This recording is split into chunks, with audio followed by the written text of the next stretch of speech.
Good afternoon, and thank you for the opportunity to present our work.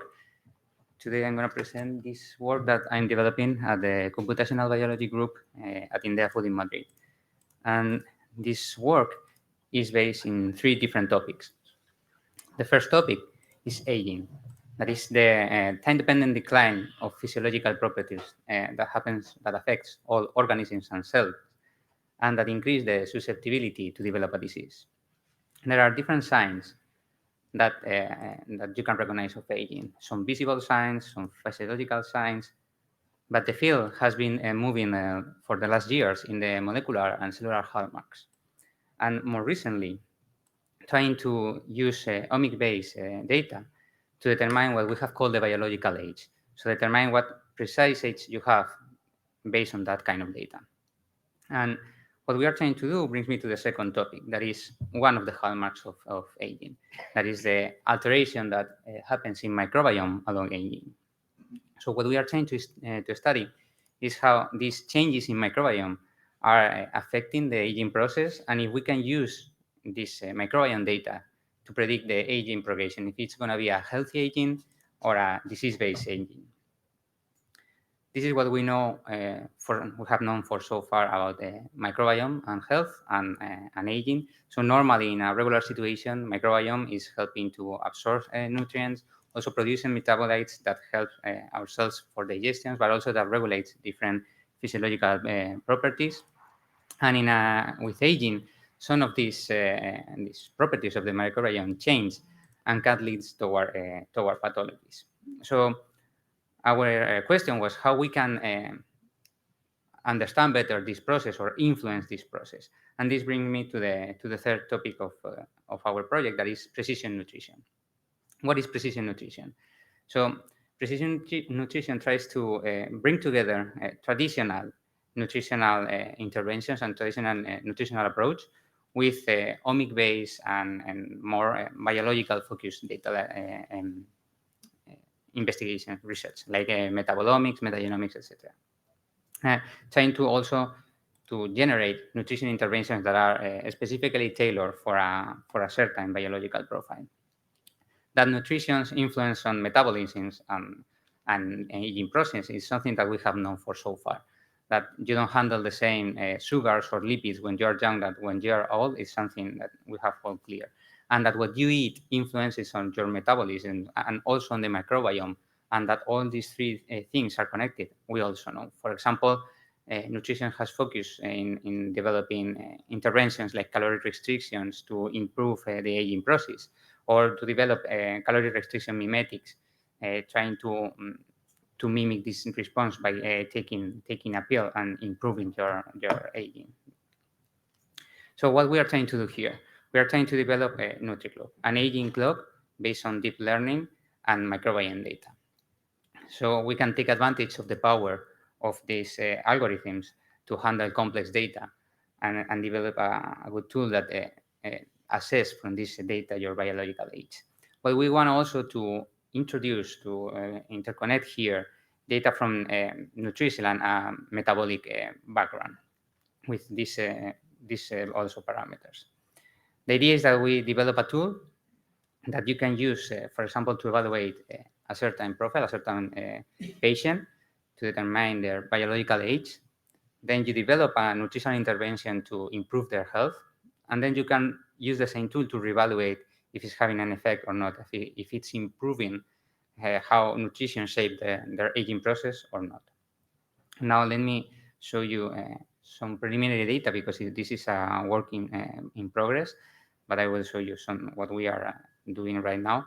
So first, we were gathering data, in particular from this package, the curated metagenomic data, and with this profile. Here you can see the profile of the different studies that we gather, with a bit smaller increase in females than males. And this is the distribution by ages and by continents. So at the end, we have more or less 3,700 samples from more or less 35 studies, and we are focusing on those taxa that are present at least in 10% of the population. So we are working mostly with almost 200 taxa. We perform preliminary studies on these data sets, like checking alpha and beta diversity. For example, we observe an increase in alpha diversity along aging, both in males and females. And traditionally, it has been said that there is a decrease with age, but more and more papers are now showing that there might be also increases in alpha diversity. We also determine if there were batch differences, and at the beginning we observed a small batch differences between the different studies, and we use this tool, Muffin. So we corrected these differences and adjusted and reduced the variability between the different studies. And next, we apply some different algorithms to find which taxa were changing mostly along aging, identifying a group of 25 taxa that were mostly changing, and that at some point we want to also introduce this taxa somehow in the algorithm. We don't know yet how, but the idea is that we may focus mostly in these 25 in the future when we have more defined the structure. And then we started to develop the algorithm, the architecture of the neural network. We took as a model this study here that uses convolutional neural networks, and the idea is that this kind of convolutional layers keep well the spatial relationship of the data. So you can feed some taxonomical tree populated with the data that you want. In this case, we use relative abundance, and keep this kind of structure. So you can give to the data some kind of interpretability. That is one of the problems that the neural network has. So we obtain first the taxonomical tree of our different data sets, and we populate it with the relative abundance for each of the different for kingdom, phylum, and the different taxonomical units. And this is the first the algorithm that has worked better so far. Here we only have the relative abundances data, and we try different approaches. So not only the convolutional networks, but also the deep neural networks, and checking different activation functions. But the one that works best is the convolutional neural network with 4 layers and the SILU activation. And we obtain plus minus 12 years difference in maximum in MAE. So this is more or less what it has been published before with other approaches. And the idea is that now what we wanted to do is integrate it here the nutritional and metabolic data, so that we can be more improve the accuracy here, reduce the error, and also giving this nutritional and metabolic background.